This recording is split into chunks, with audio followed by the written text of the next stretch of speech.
Please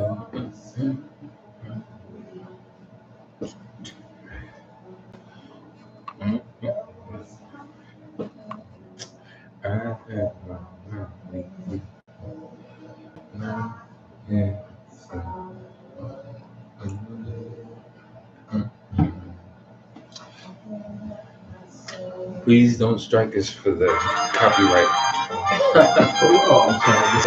I can't stop loving you. Classic banger, but this.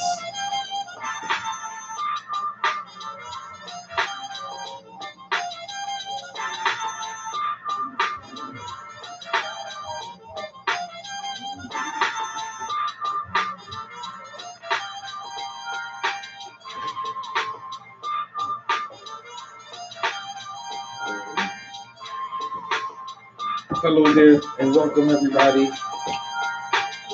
Facebook fan, Podbean fan, YouTube, IG. You on Instagram? Yeah, that will be started and kicked off shortly. You said he was?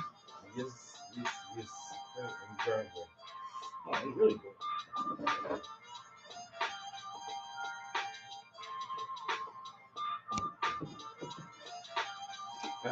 Decent week, man. It's been a great week. Weather's been kind of up and down, but it's been a good day today. Yeah. All my Sixers blacks and like the I actually really like that. I mean, the one bright spot, they got nice gear. the gear, and one bright spot on the team. Couple. Hey, they get rumor has it that Rondo's gonna be the coach next year, man.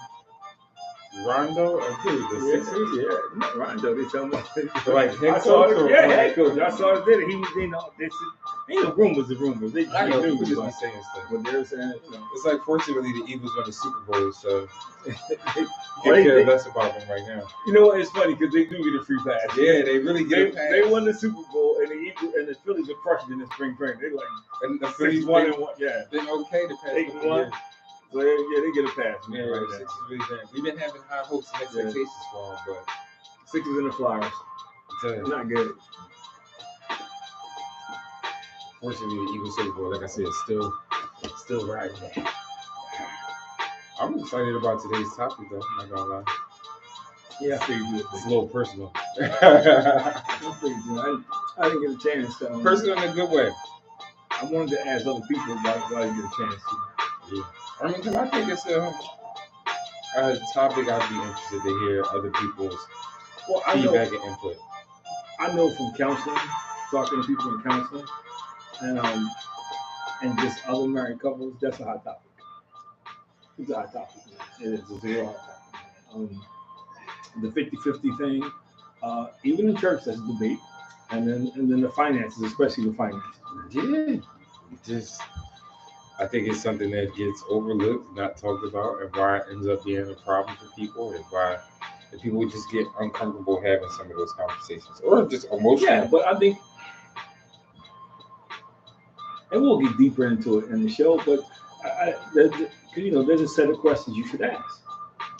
There's some questions you got to ask, man. Because certain things you don't want to find out on our man. I want to say, let's save that as we dive into the show today, because I think certain questions you need to ask, man. I think that'll be helpful for a lot of our guests, people that just kind of tune in and drop in.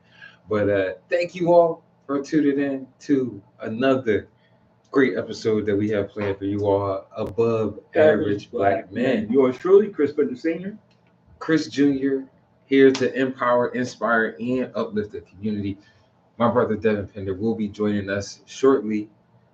But as he always says, like, follow, subscribe, share, comment, interact with us. Help us continue to build up this community and keep the positive messages, spread throughout our community here. But we're excited for tonight's episode. Devin walking like he had a bad day. Maybe it's a bad workout. He's sore. But today's topic is near and dear to my heart. I think it's important to everybody. I say near and dear to my heart because I'm engaged, and I feel like I have been having more frequent conversations about this. Not that I haven't before, but with trying to plan a wedding, finances or something that's coming up. like probably more now than anything, because it's like trying to plan for the wedding on top of trying to plan and do other things as well. Finances has definitely been at the top of discussion, because not only do you have to plan for the wedding, I think you kind of check and start looking at other things. Like, we're like, man, how are we spending money? Like, how do we plan to pay for this wedding? Kevin smile. I'm sure he hasn't put And I think one thing, and he's probably going to smile, because we're going to bring this up tonight and talk about it at a point in time as part of this conversation, which really kind of even sparked the idea of this conversation, is kind of Dwayne Wade and Gabrielle Union. Uh, I'm a big Dwayne Wade fan, basketball wise. And I just gotta clarify. Just love his game. A lot of other things I can't necessarily agree with. And just draw the line. That ain't my fault. Like, you start to get to know people after a while, after they retire. But he and his wife, I mean, being that they're public figures, like, they come out and they have conversations about things. Years ago, she mentioned and said the idea of like her going 50-50, and like that she was okay with that. She loved that. She got her own, like, it was almost like an idea of like independence and empowerment. I think where a place of where that conversation came from. But then like recently, maybe a week or 2 weeks ago, she over that. She's like, nah, I just wanna rest in my feminine energy. It's soft girl era, and like 50-50, like I'm no longer on that. So I think the idea of like the conversation of finances and 50-50 was just kind of brought up, because it's, I don't know, it blew my mind when it thinks of like people getting married and you're forming a union and you're coming together as one, but it's still that one divide there in finance. So I wanted to talk about that tonight, because I think it's something that isn't talked about very much, like when it comes to finances and being in a relationship, and like what's an appropriate way to deal with that. Of course, to each his own, and you find out what works best. But I kind of just shared a little bit of my perspective here, which is like the idea of like, all right, if we're forming a union, it's like all going into one. I think it's a business deal. It is. But you, that's what they say a marriage is. It's not a business deal. It's not a business That's deal. the problem. It's not. It is kind of a business deal. No, it's not. That's the problem. That's the problem. You trying to do it like it's not a business. First of all, Gabrielle Union thing. In my humble opinion, I think she overinflated her worth and underinflated his worth because he was retired. Yes. So it's easy to say that when you think you're making all the money, but then it turns around when you realize, okay, you haven't had a movie in so long, and dude is still bringing it in. I'm just saying, and dude is still bringing it in. Royalties on. He's part, bring it on. Yeah, he's part owner of the basketball team. He had the game show for a little while. Yeah, he got. He just joined the talk show. Yeah, he got his income coming in. So I think when you don't have it, you say that because you think you're the breadwinner. Now she's looking back, and his stack is a lot higher than her stack, and his stack is constantly coming. And hers kind of like, unless all by the wayside. Unless why do I get one of them Steve Harvey movies come play again? Tyler Perry. No, what was when she played in Steve Harvey? Steve Harvey movie. Yeah. Oh, Think Like a Man. Think Like a Man. Yeah, Think Like a Man. So I think that was the last thing she was in. I saw Bring It On was on. I didn't see it, but I saw it come across the screen. You get a royalty. Yeah, and so I think that's part of it. But to me, and I'll give my take on it first. First of all, I think in a fight, I start with the finances first. In the finances, I think everything your mom, we go in the pot. We put everything in the pot. Mm-hmm. We do. And we have a joint account. So we both have direct deposit into that account. Where the little different space is, like my whole paycheck goes in the account. I don't touch it. I really know when I get paid because I have my company. Mm-hmm. I don't spend on, but my company kind of fuels other things. Right. But even that we share. Even every revenue the company brings in, we share. Mm-hmm. If she comes to me and says, "Hey, let's do this," we don't get into who's who and what's what. And I think that's the way a relationship should be. That's why it's not a business deal. It's a relationship. And I think if you go into a relationship thinking it's going to fail, because I've heard people say this, and you don't trust people, then you shouldn't get married. If I'm going to say, well, I want to keep my money to myself because in case it don't work, then you shouldn't be getting married. What's funny is like, I agree with everything you said, but I still equate that to almost being like a business. But that's Like what. But you that's, being part of a team and like everything is like but coming see, into. that's the problem. When you together. when you treat something like a business, you kind of lose the intimacy of it and the relationship portion of it. And a business is probably a little more predictable than being in a relationship. Um, when it's a relationship, that's when the work comes in. When it's a relationship, you realize that it's going to be morphing over a period of time. There's no one bottom line you can look at and say, this is not. It's because it's going to be constantly changing. Because she may make more money at one time, you may make more money at one time. Everything you're doing right now may come through. Mhm. So now all of a sudden you go from this to that. You know what I mean? So it's different. In business you kind of is this is mindset, man. That's the bottom line. That's really in business. It just matters about the bottom line. In your relationship, you do console each other because the other person's feelings and opinions does matter. Yeah, You I know, understand. you take that into play, man. I think you're more likely to make better decisions involving people when you look at it as a relationship and not a business. That's why you see a lot of rich relationships don't make it because they look at it like a business. In a business, you remove. Not saying you wouldn't, but in a business, I'm you just saying I don't know if I agree with that. well, you don't. But when the business, most people in the business, like on my business side, I got to remove all my emotion from it. I can't make decisions out of emotion. Like when I had my cleaning company, I made some decisions out of emotions that I had to pay for. You hire people out of emotions, it's really not a good fit, and you do things based on your emotions when it's business. It's dangerous when it gets in the way. So most people in business, you got to, like now, my business now, I don't, emotion is out of it. I don't hire people that's not qualified, you know what I mean? I'm not getting certain people I just don't get involved with, that.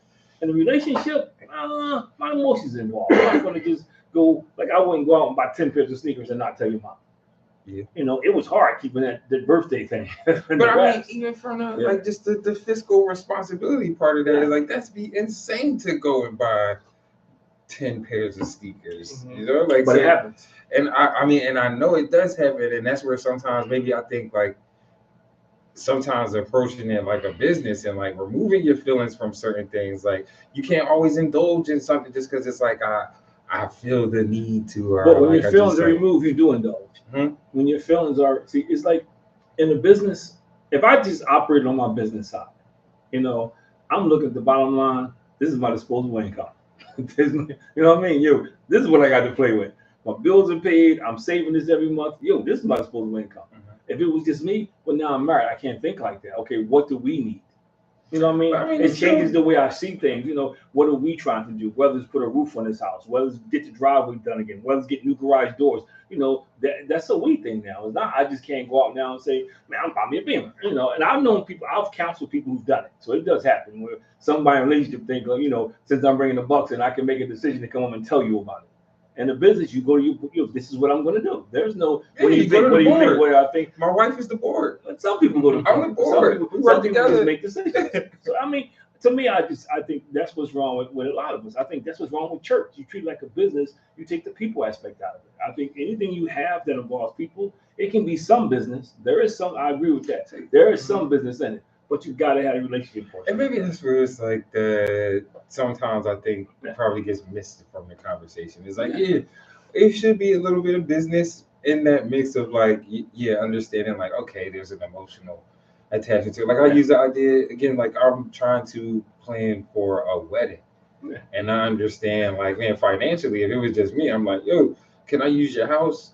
but I understand the emotional aspect of it. It's like, you feel like cooking? Grandma, get those pies. Like me. Like I have people cracking up because people ask me, what's going on with the wedding? And I say, I don't know. Well, why don't you know? I don't want to get involved yet because I know when I get involved, it's going to be a question of what you want to spend and what's going to cost me. That's what it's going to cost. So I dive it to the end. When it gets to the end, however, because I know your mom, she's emotional, she's excited. My son is getting married, man. We never thought we were going to see this day.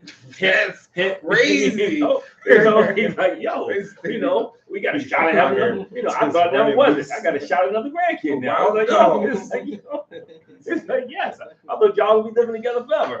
We were like, we thought y'all would be permanent roommates. We had a good system going. I know. And I remember you saying we got Roxy, we got a dog, we don't need it.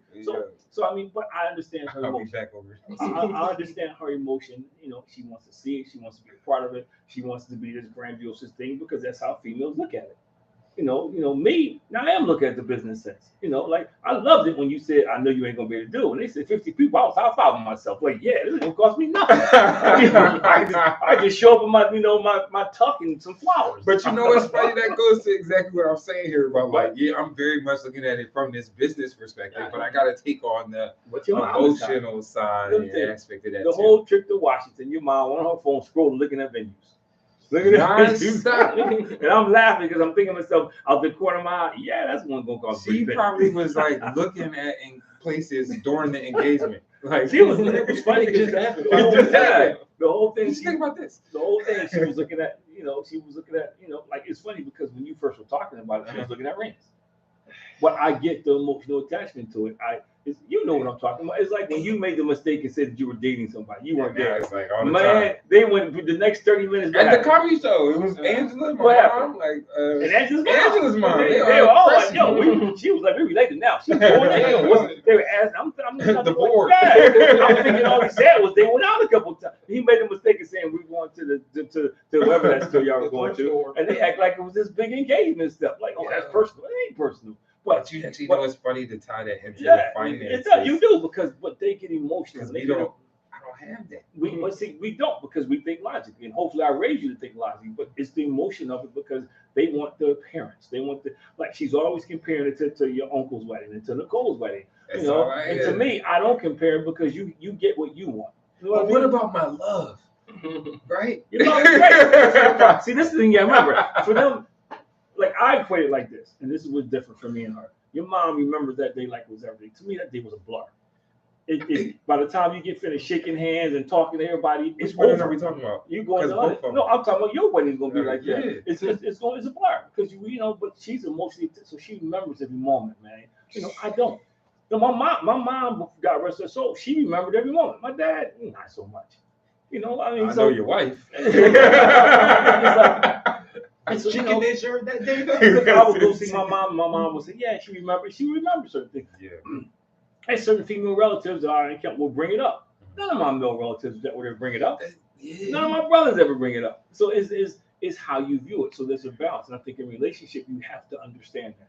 In a successful relationship, it's two sides, and I think somebody needs to be rational sometimes. So the running joke I used to have is some people earn it and some people burn it. Yeah. The money. Yeah. Somebody gotta earn it, and somebody gotta have a break instead of just burn it.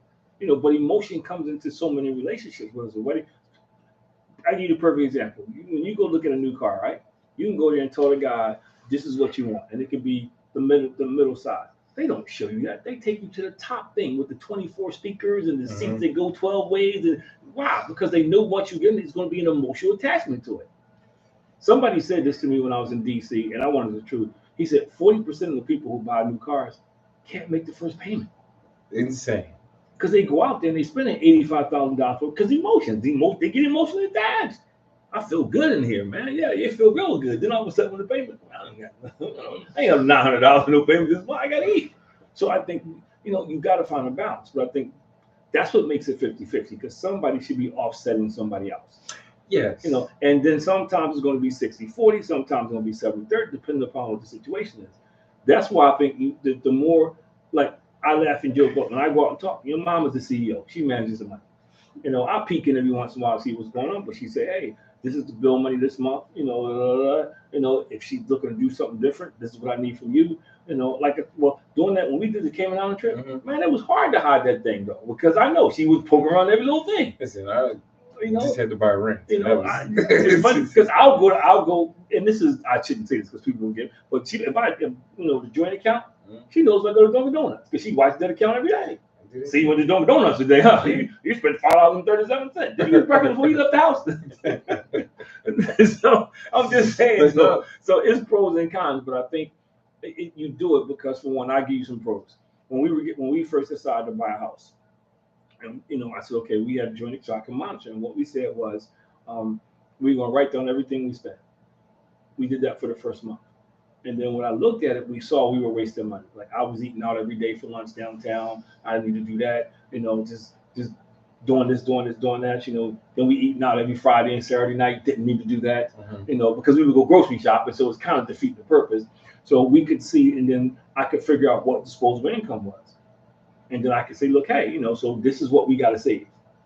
Bill money. I'm not saying we can't go to movies, but this was what we had to save. And it was hard for her because she was used to getting paid, going out with her mom, buying stuff, doing different things. So that was a huge transition. Yeah. And I understand that part. Yeah. Definitely it's a transition for a lot of people. I think one thing that people don't talk about or gets brought up before it gets too late is I agree. It's like just having an aligned vision for what your plans and what you intend to do. I think. But if you don't have a vision for your life, what do you know about an aligned vision? Exactly.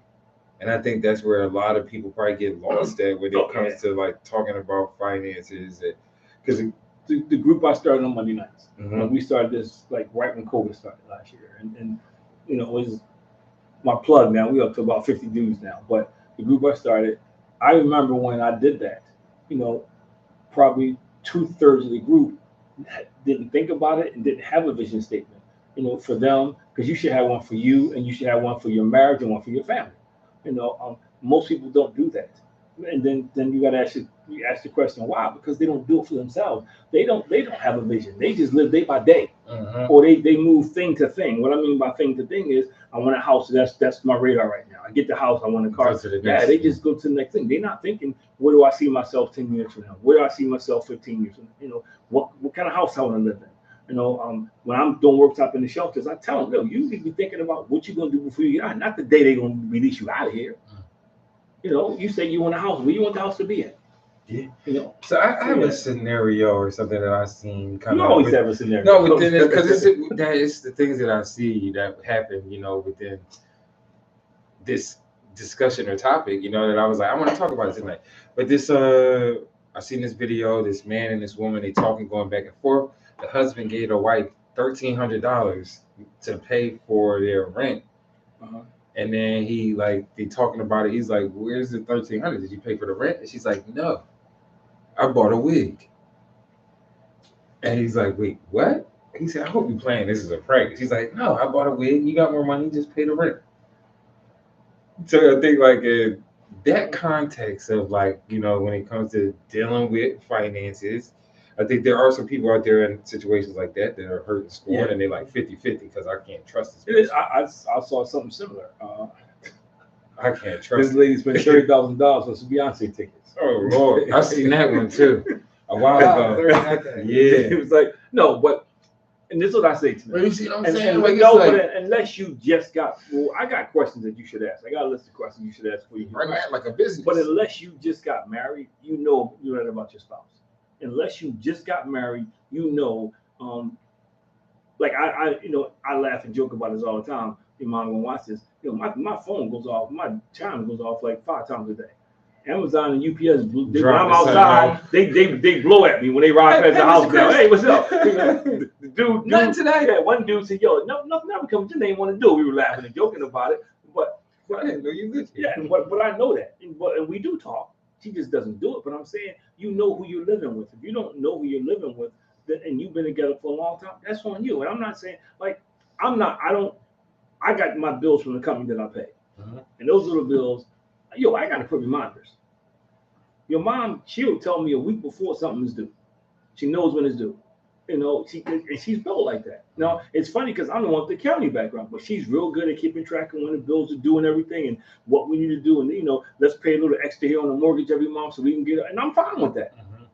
I'm fine with that because I'm busy every night. I don't have really time to sit down and do that. Because with the exception of Friday night, I've got something going on almost every night. So I'm fine with that. And we talk, I'll ask every once in a while, but for the most part, I do it on blind faith, man. I don't sit back there and say, what you do with that? And if you need something from me because you want to do something additional, just tell me what it is. I give it to her. I work, I get it. But I think that's what you work as a team. Because I remember the point in my marriage when she was making more money, when I was still getting myself together. You too young, you weren't even born yet. So I remember that. We had the hoopty. And it would never became a question of who had more than what. But I think, again, that's why the idea of context is even 50-50 is I got an account, you got an account. You take those bills, I got these bills. I might have did this. Hey, you owe me this much for this. And see, I just don't. I don't see. Then that's the business part. I just. But it's funny. I think it's 2 ways of looking at this as a business. It's a business of one, and it's a business of y'all doing it in divisions. Like, but you still don't like a business though. You know, that's like me. That's like me and Devin roommates. A business of one. And we say, okay, when electric bill come, you know, just give me 50%, or you know, I pay electric, you pay the gas, whatever. And if it works for you, I'm not here to say do one thing or the other. I just believe, my personal belief is, if you love somebody enough to marry them or be with them, you gotta trust them.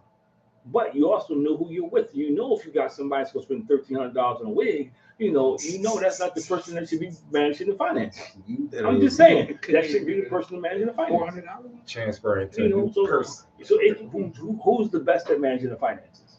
That's what it comes down to. You know, because there's a lot of irresponsible people out there. You know, that I told my clients the same thing. I told men, when I'm dealing with the men, you often make decisions, that impact more than you. Like if I get my paycheck and I go gamble it all away, that ain't just me. That's my family. That's my rent money. Leave $1,300 for rent. You know, so I mean, so I guess what do you say and do in those situations where it's like, I think going back to the question you asked before you get married. Right. I think that's probably the prime thing How here. much do you spend on wigs? You like no, for instance, one thing you do is, you know, and I learned this, you know, when you get serious about somebody, you take them to a nice restaurant and you see how they treat the waiter and the waitress. You know, if they rude, you kind of get this, because they can fake it around you, but when they start treating other people, you see it. You know, you watch how they interact with their parents. You know, because they getting uptight with their mom and dad, and they being, you know what they're gonna say to you. You know, they are your mom and dad. You know how she act with her parents and her siblings. You pay attention to that. You make your own decision off of that. You know, what's your 5-year plan? You need to know. You know, how long your parents been married? Are they still married? You know, you need to ask those questions. So I guess what are some good? Those are your list of questions that you would ask when it comes to finances and dating. These are questions that if I had known this, I would have said it. Like, you know, you ask them, you know, how important is money to you? You know, do you have a savings account? You ain't got to tell me how much, but are you saving? Yeah. You know, if you've been on your job 20 years and you're not saving, that's a sign. That's a sign. If she's driving a Beamer and, you know, and she never have any money, that's a sign. I'm not saying you can't work around it, but that tells you right then and there, material things is going to take precedent.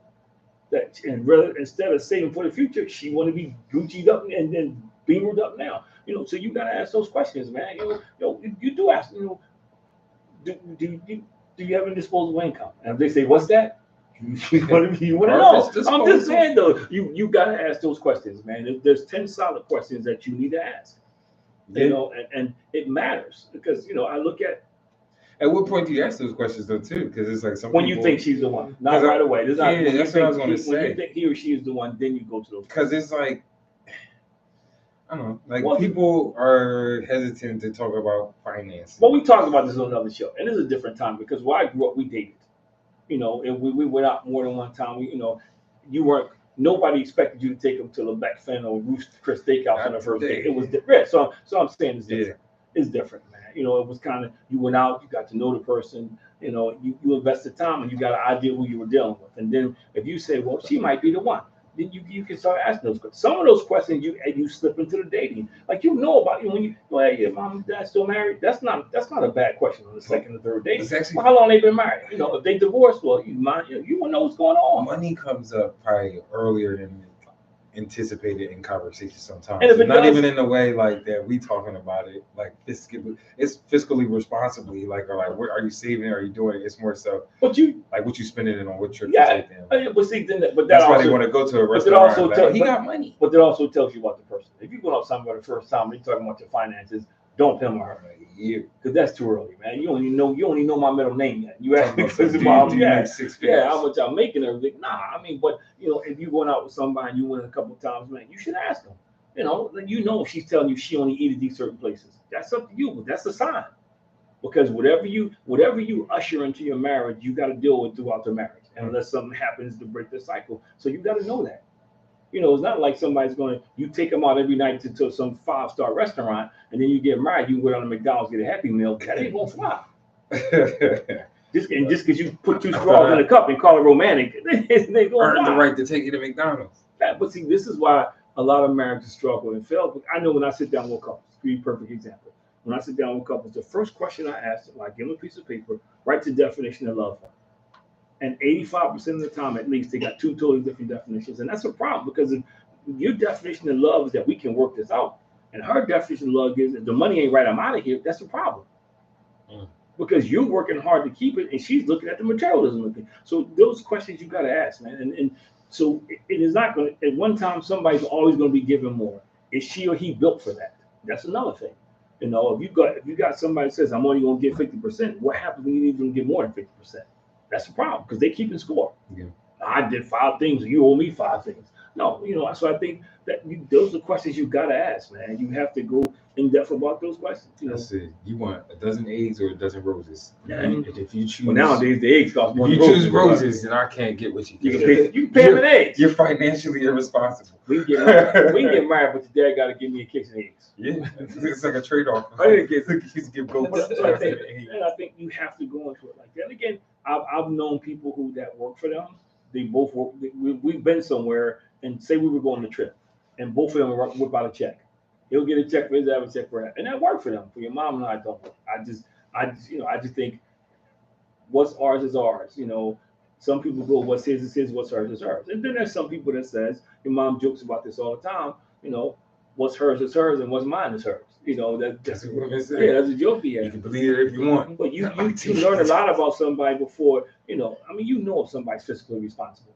You know, and you can tell, you know, just by asking certain questions. And again, that's not the person you put in charge of the finance. So my question too is even thinking about that. Like, man, what does your retirement look like if you're in a couple, you're with your spouse or significant other, and it's so split? Like, wouldn't it be so much easier to do things together versus working individually like that? And it's like, the retirement is a hard question because some things could have happened. Like I know when I was married, though, when I got cancer, that wiped out my we had all this money saved and all this stuff, and you know, because we took a big chunk on that. You know, some people are late starting 401ks or things like that because they don't know. Right. You know, so you know, you got to do other things. But that's a good question to ask because some people don't. Some people act like they never gonna retire. Yeah, like I'm working. Like they're gonna work until they die, and that. But see, that's the question you gotta ask.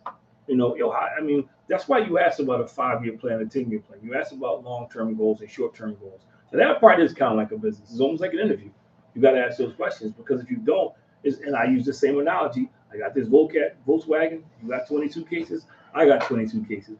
We got to get rid of stuff just to fit them in the car. Then we start to unpack them. We find stuff that we don't know. Yeah. And now it's too late because we in this car on this journey together. And now I'm finding out that you don't save money. You know, now I'm finding out that you always overdrawing on your bike. You know, now I'm finding out that you spend all your money the first week you get paid, and you got to borrow money the next week to get back and forth to work. You know, or you're not making your car payment in time because you want to walk around in Gucci and all this other stuff. You know, so that's why you gotta. You know, there's people who really living like that. It is. I was like, but that's why. When I used to work for the housing authority, and it's funny because I had this conversation when I was in DC. You know, you got people living in projects, man, driving Benzes, driving Jaguars, you know, driving, you know, Beamers, you know, brand new SUVs. And I'm not knocking somebody's watch is going to say I'm not. But if you living somewhere, you know, and your car costs more than you live, that's a problem. Yeah. If your car is, you know, it has more value than where you live, that's a problem. However, you got to know that though. There's some people who don't want to change their situation, man. I'm okay right where I'm at. At least I know, and I've had guys and girls tell me this when I do counseling sessions or work in the shelters. At least I know my misery right now. So if I do that, I don't know what the future's going to bring. I know my misery. There's people who think like that. Wow. Allegory of the kid. I've had people stay in relationships because I know what I'm getting. You may be jacked up, but I know what I'm getting. If I go out here, I don't know. It is like, because I mean, I've heard this probably more in the business sense, like when you get a new manager or somebody's forced out, or probably even a new coach, like when they say this, the devil you know versus new. Yeah, and some people live their lives like that. But see, this is why you got to ask the questions because without getting too deep, I think what happens, and like people talk about this, I don't believe in the 7-year itch, and I'll explain it. I think what happens after 7 years, I don't think people purposely look for affairs. I think what's happened after 7 years, now probably before 7 years, people begin to change. People begin to evolve, people begin to grow. And maybe it's not both of them. So what happens is now you find somebody at work that you just befriend and you got like-minded now. You know, y'all on the same page. You know, so over here, you know, yo, this you. I'm trying to go somewhere and they're not. So that's what you got to guard against. And again, it goes back to you got to ask questions, man. Things change, man. When you see yourself, you know, your mom and I totally different about my family. My dad was an entrepreneur. My dad worked. He always had a side hustle. I grew up like that. The mom's side of the family, they believe in getting that job and working there for 20 years, regardless whether I like it or not. I'm gonna stay there for 20 years, you know, and that's okay. I'm a little bit of both. Right, but that's okay. But you got to make sure that works though, because you can't have somebody who says, you know, well, you can't go out because we're not gonna take that risk. You know, you got a good job, or you know, not. I mean, because then it's a problem. Because I know if I my business is who I am. My business, man, wakes me up in the morning, man. I sleep well at night. It's funny because when I was down in DC, somebody came up to me and they said, yo, I'm so appreciative of what you do for men. You know, what you've done for my husband. That's why I do what I do. Now, it was a little bit of risk at first because, you know, people don't see you getting paid for that. Yeah. You know, it's not like you got this tangible product like you selling the cars or something. So it's a risk in that. So if I had somebody that was like, nah, I don't think that problem might have been a problem. You put out some surveys afterwards. That might have been a problem though. Like, yo, because this is what I do. You know, I was talking to a young man the other day. He says, yo, man, I really appreciate you share something with me, man, and it helped change my life. That's why I do what I do. Yeah. You know, I get a random text, I get a random email. I run into kids from high, you know, who say stuff that you know that I don't even remember I said, but they'll say stuff. You know, so but if I couldn't do that, if I had somebody that says, no, you need to work this job for 30, don't do anything, that might have been a problem. So you got to ask those questions, man. You got to keep talking about things. What's your 5-year plan? You know, what's your 10-year plan? What's some short-term goals? What's some long-term goals? You know, how many kids you want to have? You know, do you want to keep working? Because there's a lot of women who think they're gonna get married and stay home. You know, that still goes on, man. Oh yeah, you be surprised. That's what I said. 12 roses and 12 eggs. You'd be surprised. That means you don't understand the economy. You'd be surprised how many people settle for mediocrity because they want to be comfortable. You'd be surprised how many people will settle for mediocrity. Okay, I don't need to live there. I can live over here and I can stay home. There's people like that. There's people like that, man. A lot more than probably. Yes, I'm saying there's people like that. Yo, I don't have to have all this. I can have this, and we can, you know, and some people don't want to move out of their comfort zone either. Content. Some people are so comfortable, man. Which is okay. I know somebody watching this. I'm gonna hear brief about this. I know folk who never left North Philly, who never aspired to move outside to a different neighborhood, a community, see something. They never did, and that's okay. But for me, I wanted more. It's like change your scene, change your mind. Some people don't. There's some people just like in the projects. There's some people with generation, the 3rd, 4th, 5th, 6th, 7th, 8th, 9th generation projects. Because not that they didn't have the ability to move out, they just got comfortable. And again, I know what this situation is. If I move out of here, what if? And I think to me, if you want to be successful, you got to minimize those what ifs. And I think it goes back to what we're talking about being in marriage, man. I'm not getting married to somebody who I can't trust, who I think is going to ruin me financially or go out and do crazy stuff. Now, I'm not saying you like I peek every once in a while. I ask Mommy, what's going on with this? What's going on with that? I'm not sitting there with a magnifying glass because now I'm different because my philosophy is, you know, if something happened and she takes some of my money, I'm gonna get more money. Just like I got this, you know, I got the ability to go out here. I do. I feel like I'm confident I can go out. I got this start all over. I think that too, though. But it'd be rough because I got to start all over. I would be hurt, but I can go out there and earn more money. I just believe that. I think that too. So I wouldn't be and I wouldn't be in a relationship where I'm sitting there all day long, man. What you doing? Like, oh, what you doing? You know what you doing? To me, I don't have energy for that, man. And it takes away from me trying to be the best version of me if I got to worry about that. That's just me. No, I agree. And I think it's funny, just even the idea of talking about like 50-50 and just money and finances is a big part of trust that is involved in that, which huge, man. Yeah, and I trust honesty and misinformation. Trust, honesty, and faith, and just believing in it. Right, and misinformation, because I've heard people in church say stuff like, oh man, it's not 50-50, it's 200-200. Yo, that's a lot from the pit of hell. 200-200. Because they try to overemphasize that it's two people giving. You told me to break that down. Anytime in a successful relationship, somebody's giving more or less. Yeah. That's just like, for instance, and I just said this. I was talking to we were in DC. I said it. You know, we were at brunch, and I said the same thing. I couldn't do what I do if your mom didn't make the sacrifices. You know, somebody had to be home with y'all. When I was out there trying to start a business, do stuff. You know, she did it. She held it down. And so she was doing more than me. I was doing stuff outside, but in this realm right here, she was doing more than me.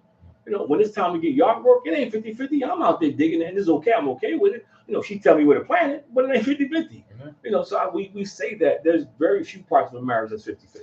No, I'm thankful to have played a sport because I really do kind of feel like it's provided. Yes, so many lessons. I've been on teams where, you know what? I probably scored 60, 70, 80% of the points playing 3-on-3 or 2-on-2. And there's been other situations where, man, not hitting my partner take that burden and be able to get more points or whatever and do what's necessary. And it can go vice versa. And I think relationships are very much like that, where it's like, yo, you cooking. That's a great sports. That's a great sports. I've been on basketball teams when I knew I could have scored at will. I knew the guy guard me couldn't stop me. I knew it. Shout out to Aaron Lloyd. But I also knew you can't guard me. But I also knew that wasn't my role on that team. My role was, I was number 2 and number 3, which means that you ran the offense. And when you had the opportunity, you used the opportunity. Right. But I've been in that situation. I've been in that situation in baseball, man. Where I come up, man, and I know I can take this dude deep. I got a high probability, but guess what? I got to bunt because I got to move him over. I think sports, that was an excellent analogy because sports do help you understand that sometimes you got to fit into something. I say this to kids all the time about school, and I think this is about anything to be successful. True discipline is doing something you don't want to do, but you have to do in any realm of life. I'd say that's my new thing, man. When I'm talking to them kids, man, true, even the shelter, true discipline is doing something you don't want to do, but you have to do it. And that's what happens when you're on a team. Sometimes I got to be the defensive guy. Sometimes I got to help rebound. That's just the nature of the beast. But you got to roll. But it's the same when you're married. Sometimes you want to be out front. Sometimes you'll be side by side, and sometimes she may take the lead. That's just the way it is. And I think when you go into it with this ironclad 50-50, it's hard because that means you're keeping score. So when it's 50-50, I'm not going to go past this point. Regardless of what they're doing, I'm not going to pass this point, and that's just don't work. And that is kind of why I am not necessarily with the idea or concept of kind of doing things 50-50. Because then, like you just said, it's that idea of like you keeping score. Like it's like, well, I just paid $500 for this, and like you only paid $250, but you still owe me $250. So you make that's crazy. You make $100,000 a year. Maybe she makes $50,000 a year. Is that fair? You can go 50-50? No. Because if your bills is 75, just think that's not fair. Because she's going to be broke and you have all this extra money. So I don't know. I know people do it both ways. If I'm counseling somebody and they ask me, I think the best way to do it is have, what I will tell people, have a joint account and then have 2 separate savings accounts. Yes. So you can pay yourself and pay. But as far as paying the bills and stuff, put it in the pot, man. Like I think you should know what your mate makes. I know some people they don't know. Which is wild to me. I know people don't know. They just give them the money for the bills. Wow. It's like how can you especially as a man right now, I can't imagine like being with a woman and she don't know how much. You'd be surprised. Like it wouldn't go too far if I was dating right now. Just saying. There's a lot of people especially dating right now, like it depends on age range, demographic wise. But it also depends on trust. Yeah. If you don't trust somebody, I'm not gonna tell how much I make because she gonna want this, want that. Well, I'm not gonna tell. And there's some people operate. But you know what though, from a male viewer standpoint, when I was dating, like part of the hesitancy sometimes in saying is like, oh my goodness, like here we go again. She just want to make sure that she got enough money to do this so that she can do these things for herself. Dating is different, I think. But I think if you're getting close to marriage, that's a discussion that needs to be had. Yeah, of course. I think you need to know what the person's finances. It is happening early. Like I'm learning. I didn't know then, and it wasn't a problem with us. But you need to know how much debt somebody has. Because if you debt free and you marry somebody with $100,000 worth of debt, you just took $100,000 worth of debt. I recommend no college grads. So I'm just saying. Those are things that you got to come into play. But people are afraid. People are afraid to ask questions, and I don't understand. Yeah, your point. I think I don't understand. Sex, religion, politics, and now finances a little bit enters the realm of things that people are like. It's hard for them to talk about it. Like they get emotionally charged, or in this sense with finance, I don't think people And most people don't respond well to those questions. But you got to ask them, how important is money to you? To me, it's not enough. Money is a necessity, but it's not the begin the end for me. It's not. I think there's more important things. You believe money come, money go? Yeah, it does. I think that's a progression. It does. You can say what you want to say, but it comes in, but it goes out because you got to pay bills. Yeah. Now, I'm not saying you go crazy with it, you just spend it. No, but it comes and it goes. But I also think that that you need to be fiscally responsible. Like, it's not about me. I give you the perfect example. People often ask me because I got a Jeep, we got that, and all my friends got Beamer, different cars. Not friends, people I know. They got high-end cars. They waiting for you to get that Beamer. Yeah, so everybody look. It's Beamer boy. It's four reasons why I don't have a desire to. One, I just think that's to me that's too much money to spend. That's just me. I just and the part of it is I'm not that guy that's gonna be out there. I try to keep my car clean, but I'm not gonna be out there washing my car every day. I'm not. That's just not who I am. I'm not gonna be the guy that's gonna park on the other side of the parking lot sideways because I don't want nobody to park beside me, and I'm walking the blizzard to get to the store. That's not who I am. And I never want to be the guy that's defined by what I drive. I don't. So I'm not knocking it. Some people have and they love it. To me, it just don't make sense. And at the stage of my life, why would I want to spend $85,000 for a car? I'm trying to be debt free now. I'm trying to get myself in a position where when I'm retired, I don't have a lot of debt. So that's to me. And the car depreciates soon you drive it off the lot. Yeah, it's not like it holds its value. There's people $85,000 car and they don't have a penny invested in anything.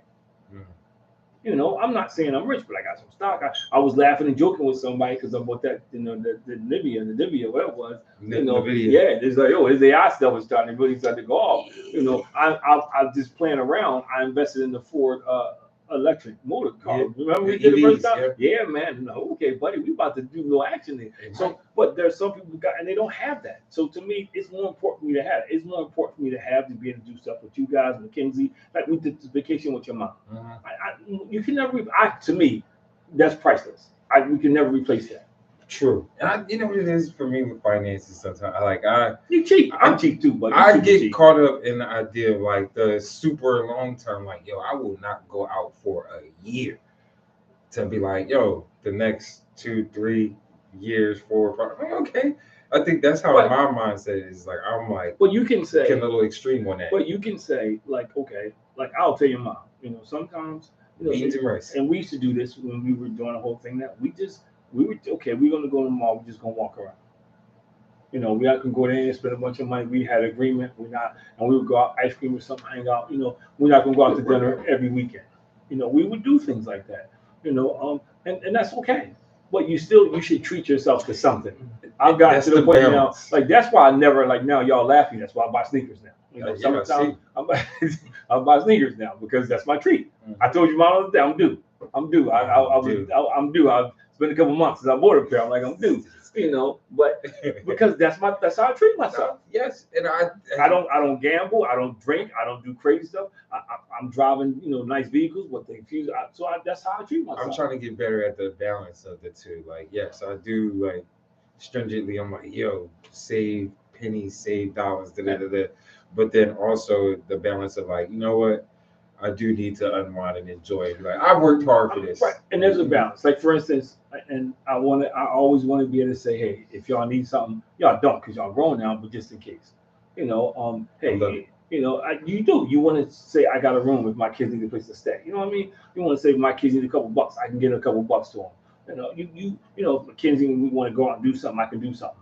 I'm not sitting there figuring out I don't have to pay this on the pay. So you want to be able to do that. I need you to plan 3 weeks in advance. I want to be able to do that. So we do, and your mom she's a shopper. She's a shopper. So but also keep that in mind that I know I got to keep making X amount of money. That's part of you got to figure that out. Listen, I'll do that. You got to figure that out, man. I can't leave my job and go get some minimum wage job because they don't pay nothing. I'm trying to find another stream of income myself. So I'm just saying that, but see, that's why I started the business. I got a second stream of income. So but see, that's what you figure out when you're in a relationship. Hopefully these jokes. But that's what you figure out. You figure it out, man. Yeah, I know. But that's why you got to have a discussion because with that, it means that you would have less time at home. So that's why it has to be a discussion about, hey, because if I'm out doing this and like COVID kind of changed everything for me in a good way. I'm not saying COVID was good, but now no, because before when I was going out do stuff every night, now I got everything virtual, so I can come home and knock out like on some nights I got 2 workshops on Tuesday, 2 workshops. I mean, I could do one, then come get off in the time to do the show. You know, it's just so it's better for me. You know, I hope we never go back to in person, man. But I'm getting offers. People like, yo, I want you to come in. Like I'm supposed to go to Raleigh, North Carolina. Somebody's like, yeah, I want you to come down to Raleigh. Somebody else is talking. So I'm starting to get things of that nature. I'm trying to be on the road. And eventually I want to do it full time. But I love the fact that I can do stuff and do other stuff. Like I can do Tuesdays and Thursdays. I can knock out two classes, virtual classes, and still have time to hang out with your mom. Yeah. So I mean that works, you know, that balance of like if you're gonna have that type of lifestyle, you gotta work for it. Yeah, but that's where the communication comes in because now I'm still not I'm home, but I'm not present because I'm doing something. You know, I'm like the balance of that it's like when I went back to school. I was the one in school, but your mom struggled because not struggled, but she had to take on, you know, y'all were in college, so it was different. You were still in high school, but I wasn't around because when I was home, you know, I had the 2 classes on Thursday, I had the 4 classes on Saturday, I had a full-time load, you know, and I still was working a full-time job. I don't know if this would take us down a whole nother rabbit hole, but this is part of a conversation we're dating as well, where like there's an expectation of wanting somebody that can probably financially provide this type of lifestyle, what you want, but the other side of that is that person is going to work for that. I know somebody's going through it right now. I know somebody's going through it right now that his wife likes the lifestyle, but she doesn't like that he's not around. And you can't have it both ways. It's like, what? Well, because some people want stuff, but they don't realize what it takes to get it. Yes. And they don't realize, but see, this is why you got to get to know somebody in the dating stage, because you got to figure it out, because you can't tell me you want 60 hours a week worth of stuff, but expect me only to do it in 40. Yeah, you know, so but that's where the give and take comes in. That there has to be an understanding about give and take. I mean, no relationship is perfect, and there's work. You know, when I went down to DC at the conference, your mom went. She worked and stayed, but she mostly just hung out. You know, I was at the conference doing, and I got pulled into stuff long, and I wanted to be get this meeting, this, you know, and she support me. You know, we ended up hanging out doing something, but not as much as I would like to. You know, but that's a relationship. And when she went to New York, she was working. I went with her. She was going all day long. You know, and I had enough work. Nobody's for my job watching it. I had enough work to last like 20 minutes. I'm knocking my stuff out early in the morning. I'm walking up and down the streets of New York, checking stuff out. Already gonna get a couple.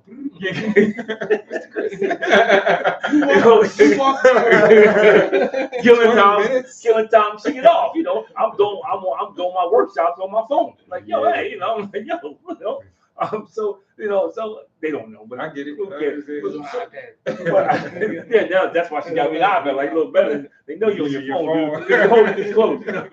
You know, and older people like us, older people like me, we don't understand. It's like Panavision. You can really hold it out. We think we got to be in that little box. I got to be in the box. See, at least you one of the first to admit it. You know, well, I know now, but when I first started, I thought like, yo, man, you know, I gotta be there. Nose hairs. I think that'd be that close. Proud son. It's not my dad. But that's where the evolution comes in. That's where you evolve, man. You understand that's the support. Yeah. You know, that's how I think. To me, those are key ingredients in such relationships, man. That you asking questions, you get to know the person. Because when you get married, that's a whole new different getting to know somebody. So I guess at what point in stage would you say, because we got like a few minutes here, like when do you have that conversation about finances when you're dating somebody? Like, if I was dating now, I think you probably need to have it in the 3rd or 4th date. You really do. Only because listen to you. I don't know for listen to you and listen to people that I work with, the young people, money comes up quick. It comes up quick. See, it was almost taboo. I was never gonna sit there and ask somebody in the first 4 dates how much you make. We just never did that. Looking at everything. On the second, they want to tell you they want to be spoiled. But see, but that's my point. But that's so the timetable is different. So you know what? You know what? And that you want to be spoiled. Okay, to say I couldn't be dating now because I'll be sarcastic. I would be sarcastic, man. Like, why do you think we out here so long? It's not to say on the second date, man. To me, it's irresponsible, it's immature, and just greedy. Because first of all, that means you're telling me. I'm just my tea leaves are saying because to me you're saying you expect me to take care of you. I got a joke about this. I got a couple too that we can share. Because I think I know that's the approach you tell me, but that says a lot about you. that you want to tell me on the second date that, first of all, do you deserve to be spoiled? What's my definition of spoiled is it stinks, it's rotten, there's no more good. So, anytime I hear that though too, I just assume that like you want something for nothing. Like you have nothing. But how do you tell somebody who you barely know you want to be spoiled? That's, to me, that's like Superman on a second date saying kryptonite is my weakness. Well, yeah, you right away. I mean, it's a second date. Start telling you all the intimate yeah, if you pull out kryptonite, I'm done. So I just think that and that was actually a good point too. Like the idea says, Mr. Derek says, plus now it's so many women that make more than men. I think that's probably why even more so the 50-50 thing comes up more now. But it's not 50-50. If you make more than me, 50-50, the person who makes less is at a disadvantage. The reason I'm saying that is because I think ultimately women expect for a man to be able to do what he needs to do. You brought the example up earlier, like if I'm bringing $100,000 and you're making 50, that man's going to be paying me out of that 50. He's going to have to figure it out. But see, like that's for real. I go back to your mama. That's for real. And we in our situation, I know is different, but we worked to get here. When I met your mom, and I told her, I didn't have anything. I just had a job with some dreams, and she bought into the dreams, and we got married, and she's watched the steady progression.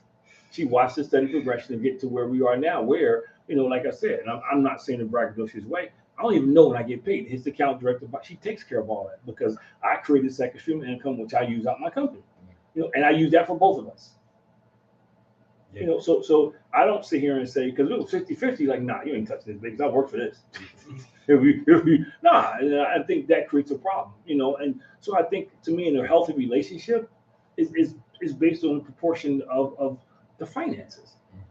Dude, and to me, there's no rule, but I think a man, if you can, you should take care, you should do your part to take care of your woman. Now, she shouldn't be demanding it. But you should be able to say, you should be able to say, hey, I want to do this for you, baby. I know, and Derek's not gonna mind me saying it, his wife has a career too. She ain't sitting around there waiting for him. I know a bunch of guys that wives that I know 2 guys that wives are doctors, in our group. Already got a career too. I'm just saying, so and I don't think they sitting there counting. So I think that's a healthy relationship. I think your generation, it becomes unhealthy because it's about what you have and then you worry about what you don't have. Yes. And that creates a problem. I think it's like this, people enter into relationships with trying to maintain and fight that have this individualism. Oh yeah, and like it just causes individualism. To me, translates into you gonna be alone one day. That you're gonna be the best alone individual you can. The reason I say that too is like just thinking about like again dating. Like when you hear people, the independent woman. I couldn't survive. I want to keep my independence. I need to maintain it. I had somebody say that to me in the job to myself. I need to maintain my independence and agency. You can do that somewhere else. You don't have to work here, sir. But see, that's the same thing. You'll be independently broke. There's even when you take a job, there's certain sacrifices you make. Yes. So when I hear somebody say that, that's just dumb and stupid, man. Most times when I hear that, they're repeating something they heard somewhere. You don't watch Oprah or one of these shows, and somebody said that, and you took it and you ran with it. Well, but Steve Harvey can say that because he's right. But you're right. He can say it because he's worth millions of dollars. Mm-hmm. But I got news for you. He stumped his nose up at that. He don't gonna be on the radio. They're firing too. Yeah. So there's only so far he can go. And I think people have to understand any successful relationship, business or whatever, there's a certain amount of sacrifice to make it work. Yes. That's just the way life is not about a one way where everything's going to be perfect and everything's going to fall. No, you sacrifice. Derek made a lot of sacrifice to get to where he is now, and it wasn't all good, and it wasn't all his fault. That's just same thing with me. We all got testimonies, and I think people who are successful, they've been through some stuff. Yeah. I don't know anybody who, if you go back and look at, I love the original book, Think and Grow Rich, because one thing he was able to do was talk about all the people who made it, how they all failed the first time. How they, Ford's first car was a clunker, man. It was just no good, man. I hear it was a Chevy. Now that's just a joke, but his first car was a clunker, man. Alexander Graham Bell. He invented something that didn't work. Thomas Edison, the light bulb, it didn't work to Lewis Lattimore. Black guy came up. I mean, the phone stumble. Yeah. So nobody. A least I don't know anybody who's just successful the first time. They don't. You because you learn from it. You take your lumps, and I think that's part of a relationship process. You get to know each other, not during the good times, but through the bad times when you learn a lot about somebody. If this person gets mad and just says stuff off the cuff, like if you're dating somebody and they say stuff to try to hurt you, it ain't changing. Yeah. Don't think because you get married all of a sudden you can fly on sugar. No. If you know somebody, man, you dating a man and they cursing you out, you don't think it's gonna change because you say I do, and she's gonna say I don't know more. No, it could be hurt. But see, the part you gotta understand is, I say this to my guys all the time when I'm working in this place called Safe Harbor out in Westchester. We always have this discussion. We're all a sum total of our environment. We are, and the problem that is we develop different norms. And that's why I said when you're dating somebody, you ask about the man, how's your mom and dad? You want to check it out, because you go over there and they having dinner, they cussing each other at dinner. Chances are you can be cussed out at dinner. That's right. You go over there and he sits down and he's talking to you about her. Man, she crazy, man. That makes you so. That's the stuff chance where you're gonna marry into. So this is where the questions come in. This is where you got to be inquisitive. You got to be thorough, man. It's almost like a background check for a job now. You got to do this. Somebody was telling me how when they was dating this girl, they went to church all the time. The minute they got married, she don't go to church no more. But when they were dating, she was up in there every Sunday. Now she always got an excuse. Yeah, how long were they dating for? I've heard this story several times. Though. I heard this story several times. How long were they dating? It was a while. I mean, I think they were going out for like 2 couple years. That's I've heard that story so many times that people pretend that guys do the same thing. She had a calendar. Guys go to church on Sunday. Guys do the same thing. They'll go to church. They'll go to church, meet somebody, and they fake the funk. And as soon as they get married, I'm watching the football game this Sunday. So it happens on both sides. Yeah. But that's why you got to be playing the long game. Is crazy. But that's why you got to not go at all is wild. There's a lot of people, but I'm actually Muslim. The last time you got married. Oh, don't say. I know a couple, and one of them they were Christians, and one of them turned into a Muslim. Like as soon as they got married? Not soon, but along the line of relationship. That was already there. And then I also know a couple where they both were Muslim, and then after a while in relationship, he figured some things out, like I said, and he became a Christian.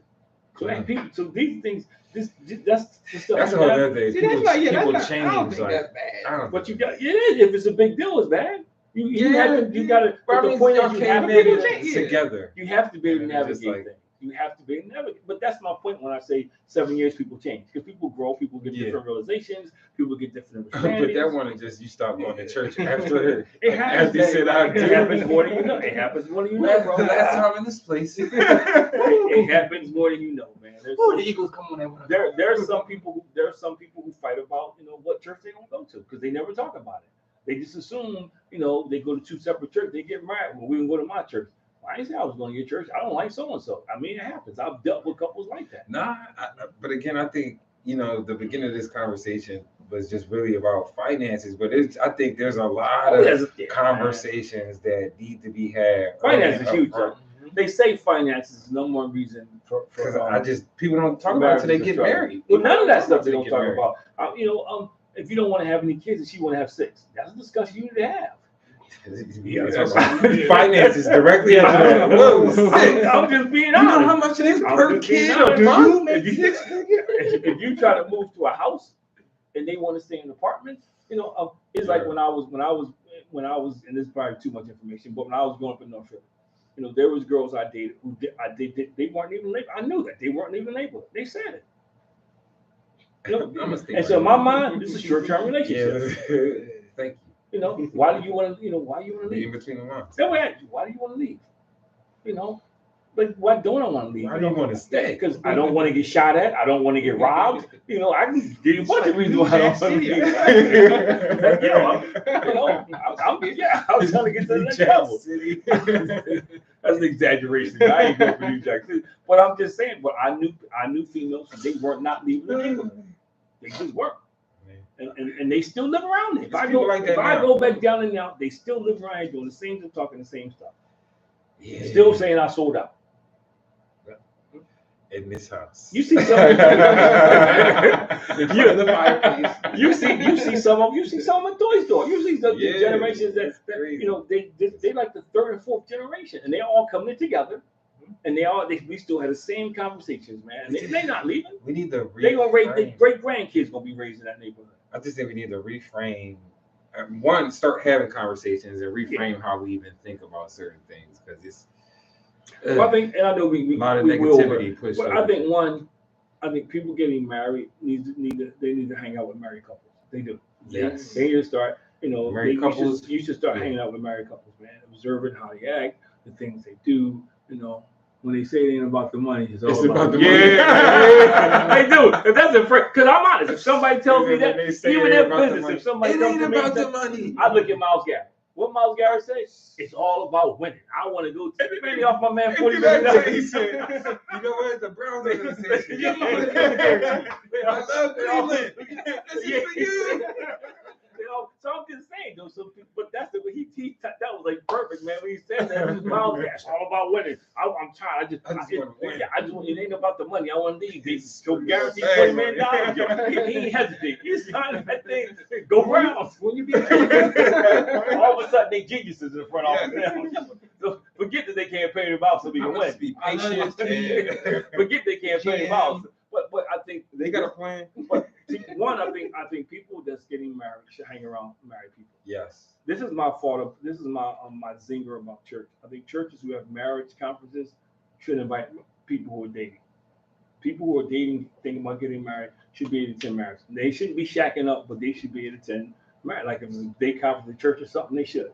Because they need to get that information before. So the problem with a lot of stuff, you get the information after you're into your marriage, you've already struggled. Yes. So That's actually a good It idea. they should say, yo, we having a day conference at the church for married couples, but guess what?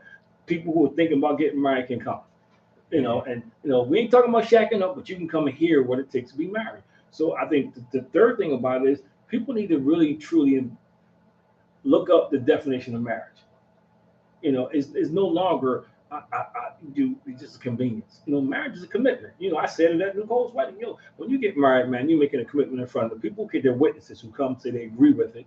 That's why I'm not going to go to a wedding with people I don't think should be married. And then the second thing, you're making a commitment before God. Now, things happen that don't work out. I get that.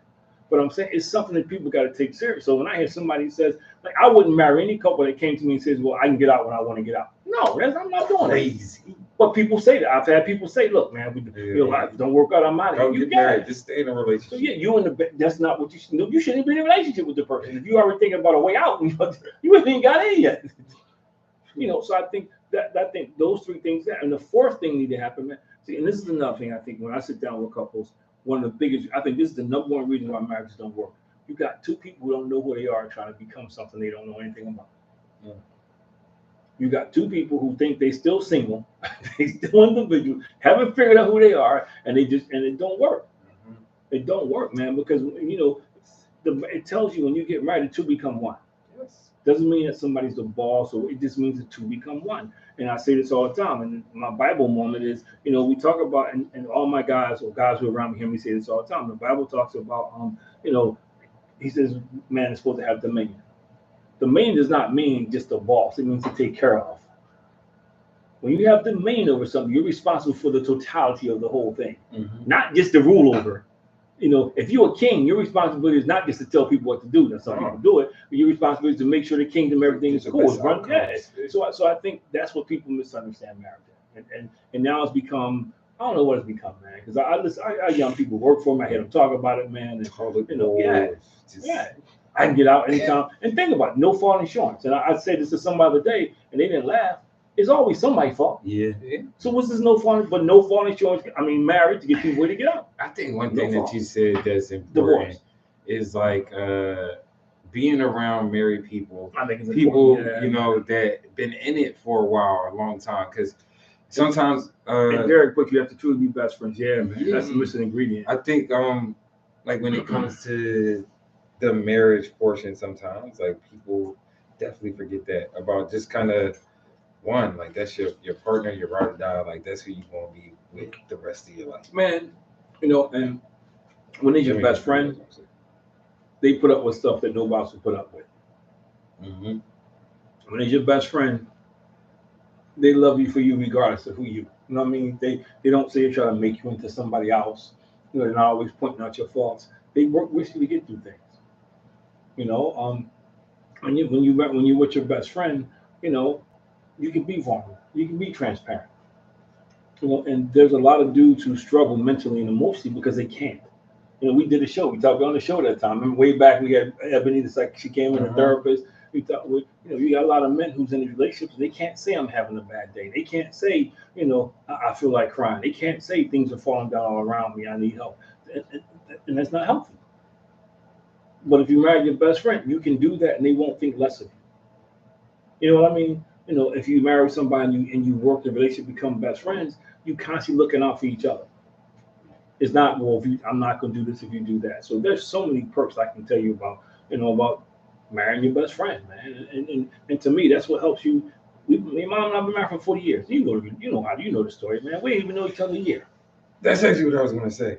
We didn't know each other a year. We met in September 1985. We got engaged November 1985. Got married August 1980. No, I'm sorry, 84. Got married August 1985. So I had known your mom a year when we got married. But the idea of just when I was saying, take advice from people that's been in it and been doing it. I'd rather take advice from somebody who's been married for 40 years. Yeah, not Steve Harvey been divorced more times than we got fingers. Right. So that's, I think, he's telling you, people we just get so consumed with taking the information and we not necessarily looking at who we are getting that information from. Thank you, sir. He said, when I first met you, I understood that you love your wife, and he loved that about you, and your wife, and I love that about you. Because to me, you got to tell people. I just said this to somebody today. Somebody was telling me, they were talking about love. Somebody I work with, they ain't watching, so I can say this. You was talking about love. You say that a lot. Somebody's watching. I'm saying because you know what I'm about to say. I hear you saying this, but nothing you say about him tells me you love him. Every time you talk to him about me, it's in a negative light. Yo, I said that. He don't walk the dog right. He don't put the trash out right. I'm exaggerating. No, when he eat his cereal, he got his mouth wide open all the time. Everything you tell me about. You never come to me and say, yo, he's this, he's that, he does this. It's always what he doesn't do. Man, you give your wife flowers. He don't give me. You just focus on what he don't do. Then you turn around and say, he gave me flowers, man, and they were cheap roses. So, what are you talking about? I think that's a whole other conversation too, because I do hear a lot of couples. Yeah. Even just, again, the idea of getting engaged, you just hear people complain all the time about, yo, this is what it's like. Are you sure you want to do this? I got kids to complain about. I ain't got to complain about. No, I'm only joking. What kids at the school you work at? No, but I think I think that's part of what makes, for me, and Derek said it, but that's what I look at Derek as the same thing, because we talk about our wives and we talk about them in an affectionate way. We're not saying our wives are perfect. But we talk people about, hear that. But we do. And we went to brunch, and I was at brunch Sunday before we came back from DC. And we were at brunch, and they were asking people hear that. And they were asking questions. They was like, okay, well, they were asking our wives, how did they think about King? What they think about King and everything. And so we trying to find ways to get our wives more involved. So my comeback is always the same, what I always say. If it wasn't for my wife, I couldn't do the things I do. If it wasn't for her, I'm not who I am today. Because iron sharpens iron, and iron doesn't sharpen iron unless there's some friction, and there's some sparks. And it was those friction and sparks that helped me grow up. Brandon Graham said that today. I was cracking up when he said it today at his retirement thing about how much he's grown. And he said he owes his wife a lot of credit, because he said if he hadn't grown, he wouldn't still be married. Everybody started laughing, but I got what he was saying. Yeah. And I think that's what, when you marry somebody and you become best friends, that's what that produces. You got somebody, in your terms, to ride or die chip. And you got somebody that when you out there humping and you grinding, you doing all the stuff you're supposed to do. Even if you come up short, they still got your back. Yes. You got somebody you can say, I can trust beyond a shadow of a doubt. I ain't gotta worry about it. Now, again, like I said before, I'm not cocky or arrogant, but I always think I can earn more money. So I'm not gonna sit here and say, worry about somebody. I'm not trying to get ripped off, but I mean, if I gotta worry about my wife, it's like if I gotta worry about y'all stealing from me, then we got a problem. Yeah.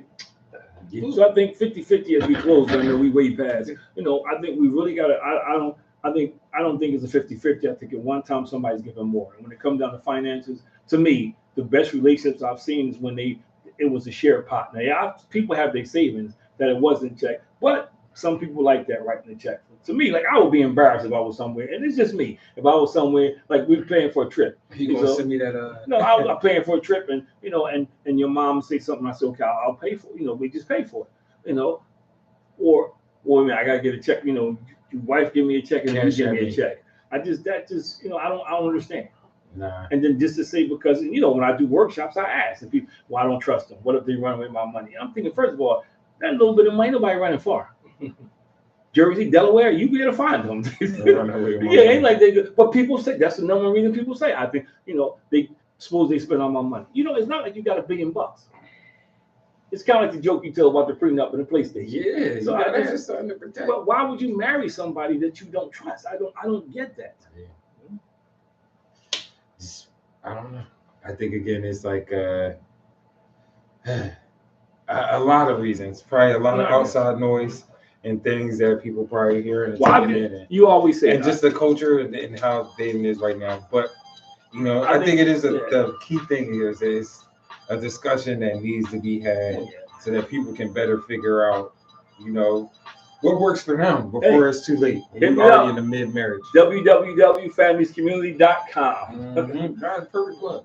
I'm sorry, .org. www.familycommunity.org, man. Hit me up on the page, man, and I do a lot of stuff, man. We can work through some stuff. Yeah, come check us out.